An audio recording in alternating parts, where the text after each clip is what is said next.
Hi everyone and welcome to week 2 of Anatomy and Physiology, Bio 168. So last week we focused on chapter 1, so introduction to anatomy and physiology, what it is, body orientation and regions, and homeostasis.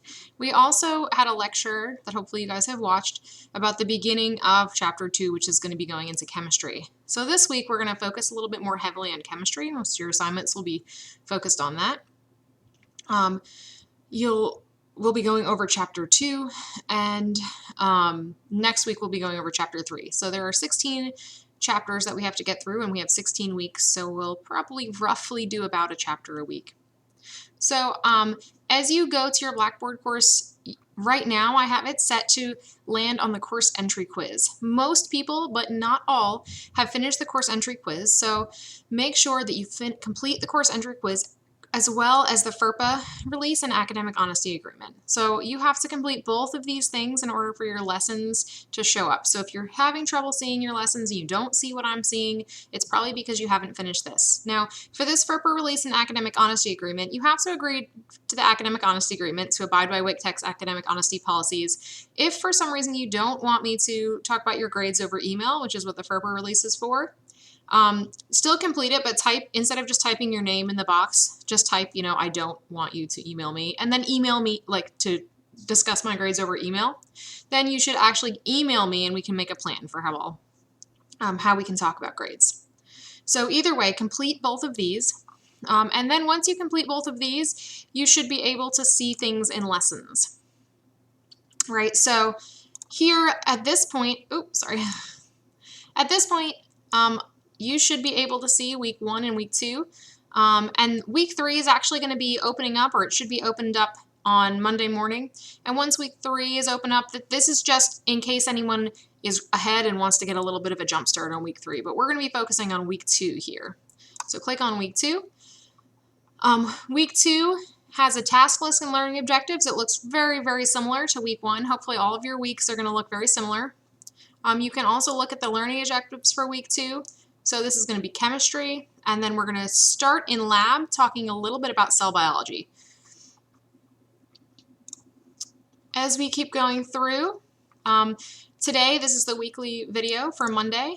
Read the chapter if you haven't already for chapter 2, and then keep going. We will have our virtual classes once again on Wednesday and Friday, and we'll be working through some little assignments like diagramming atoms, drawing hydrogen bonds, different things like that focus on some of the chemistry basics. So here, each week, you'll see an assignments folder. The assignments folder, this is where all of your graded assignments are going to be due. And all of them are due on Sunday at 11:59 each week. So one thing to notice is the lecture assignments that we've been doing, I have been doing them in Edpuzzle, and so that's what these first 2 are. So they'll open up and you'll be able to see my lecture and answer questions in Edpuzzle. But I'm also trying out something called VidGrid, and the college is kind of moving towards VidGrid. They now have a college-wide account for it. So our lab is going to be in VidGrid, and it's going to be very similar.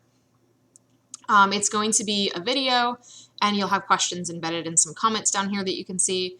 The difference with VidGrid is that you do have this little bookmark, so you can jump to different areas. Like later, if you're watching it again, you can jump to different areas in the video. The questions are required. It is a quiz, so you do have to answer the questions before you can move on, kind of similar to Edpuzzle.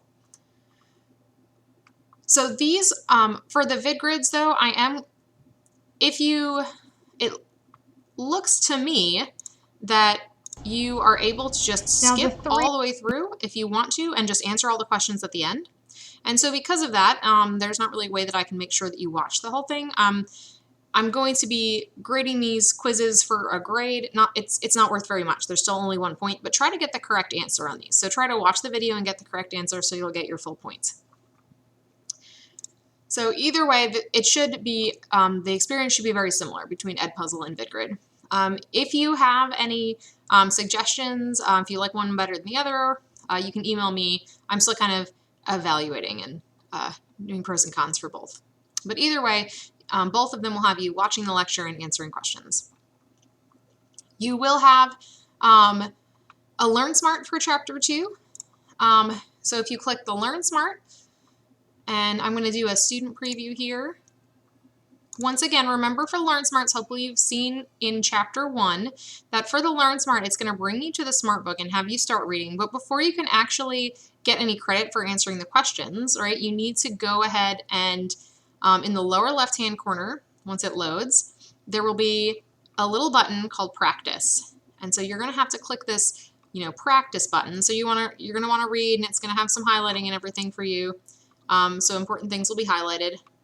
But in order to actually get credit for the assignment, click the Practice button. So make sure you're clicking the Practice button, and then you can click that and say, I know it, and see if you look, once you get it right, it says you have 49 items left, and so on. If you're not sure, you can watch a video about it, you can read about it. So all of this will take you, it'll help you answer the questions.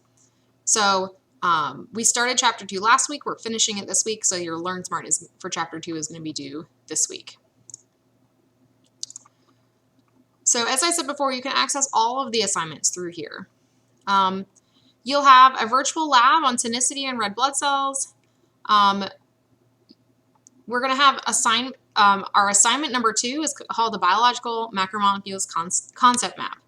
And this concept map you're going to be submitting, and these videos tell you how you can submit it. You can either submit, draw something, and depending on how much time we have during our weekly meetings, I might show you, I'll draw a sample of a concept map. Otherwise, you can view this tutorial. So you can actually draw something and take a picture and submit it, or scan it and submit it, or you can do it online. There's a couple of different online programs you can make concept maps in. Your quiz, for your lab, we're actually jumping to Chapter 4. So I know it's a big jump, but we don't do any chemistry labs here. And we have a couple more labs than we do lectures. So we're going to start with, we have 2 different labs for Chapter 4. So we're going to start with cell structures. So this is going to go over the basics of the cell and the plasma membrane and the organelles. So we're jumping ahead a little bit, but it's going to be cellular structures. If you look at the lab quiz, it's going to be a lot of labeling. So we're going to be labeling these. It's only 5 questions, but there's a lot to label in each question. As you can see, if you look in your lab manual, some of these are very similar to the pictures that are in your lab manual, as well as I've got a couple of videos that go over all of these organelles here. Your virtual lab is going to talk a little bit about red blood cells and how they act in water, but it's not going to talk as much about the organelles. And so the main way, besides watching the lecture video and going in your book, something that you should do is you should go to your Connect website. And so you can get there by clicking over here, Connect, and then you're going to go to My Connect section. And when you click Go to My Connect section, it's going to bring you here. And remember that this little guy down here is Anatomy and Physiology Revealed. And I put a note in the lecture video to remember to go to APR, Anatomy and Physiology Revealed, and you're going to select cells and chemistry, right, because we're doing cells. And you're going to select you're going to look at both the generalized cell and the plasma membrane. So make sure you look at them, and it's going to be sort of like a little virtual cell dissection. So we're looking at all the different things, and you can see all the different organelles, and it gives you a description of them and function. It even pronounces things for you if you want, so that's really good. And then we can also go to, let's go back to our list, the plasma membrane. And so we can look at the plasma membrane and the different layers of the plasma membrane. So make sure you're doing that and looking at these, because that's going to be a good way to study for the lab quiz and to fill out your lab manual. All right, so let's go back to lessons, week 2. So that was assignments. If you complete all the assignments in this folder, those are all the graded assignments for this week. And now we're going to go look at week 2 lectures. This is just going to be where you find the PowerPoint and the PDF of the lecture that the Edpuzzle, or that you can watch on Edpuzzle, and it's got some extra little, these Edpuzzles are optional, so you won't be graded for them, you don't have to do them, but if you need some extra practice, right, we've got a bunch of different ones here, especially because chemistry and water, some people haven't had this in a while, haven't had chemistry in a little while, so biological macromolecules, you've got a couple, so these are like extra practice. And you can find the PDFs and the PowerPoints for the lectures here. Lab, once again, each week you'll have a lab chapter that's going to have a lot of good information for lab. So you'll have your lab manual is found here. You can fill out this chart that talks about the physiology, right, is like the function, and anatomy is the structure. So write about the function and the structure of these, all of the organelles that you'll be looking at. We've got a couple of questions about the endomembrane system, different organelles, what their functions are. We're not going to have a lot of time in lecture to like specifically talk about the functions, so I do want you guys to be thinking about functions and not just structure for this lab. And then here, labeling. So this is going to be a lot about what the quiz is based on. We've got a lot of labeling for this. All right.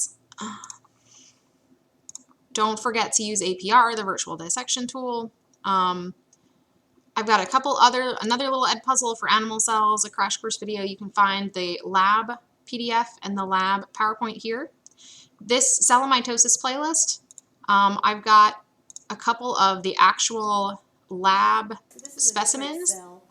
So we're going to be showing, these are 2 of the models that we have in lab. And so we're going over those models from lab. And then I've got a couple other just videos that go over different parts of the cell. Finally, you've got a couple of flashcards that you can look at here. Plasma membrane, so you can use this Quizlet to help practice also. All right, so I think that is mostly what I'm going over for week 2. Oh, I do want to mention the course entry quiz and the FERPA release and academic honesty agreement are due on Wednesday, so make sure you do them as soon as possible so that you can get your assignments done. Let's see. I did send a couple of announcements, so I just wanted to put a little plug in for those. So the STEM Center opens today on Monday. This is going to be, it's virtual, it's in Microsoft Teams, and anatomy and physiology specifically is going to be, faculty for A&P are going to be in the STEM Center on Wednesdays and Fridays. So you can see that we have A&P from 9 to 10 a.m., from 11 to 2, and then from 4 to 8 p.m. on Wednesday. And then Friday we have A&P instructors from 9 to 1. So this is different from the ILC. It's not like a one-on-one tutoring session. It's more of like a group area where a bunch of people can come in and ask questions. The faculty is always there. You can just drop in. You don't have to make an appointment. So this is a little more informal, but it's a great place to go and ask questions. You can also go form study groups and meet in the ILC. And then you can work on assignments, and then the instructor will be there to help you if needed. And this is a little overview of how it works. Whereas the ILC tutoring, as we talked about last week, is going to be like a one-on-one 50-minute session, although you can also have group tutor appointments if you email this email here. So both of these are available. I definitely recommend. These are free resources. They're available to you, so I definitely recommend giving them a try, especially now. If this is all virtual, it should be easy to get there. You don't have to worry about transportation and things like that. And hopefully childcare is a little bit less hard if you can stay home at least. So good luck this week, and let me know if you have any questions. We're going over chapter 2, and you should definitely make sure that you stay on top of things and don't get too far behind. And I will see you for our first weekly meeting on Wednesday from 9 a.m. to 10 a.m. in Microsoft Teams. So if you have any questions, let me know. Thanks, and have a good day.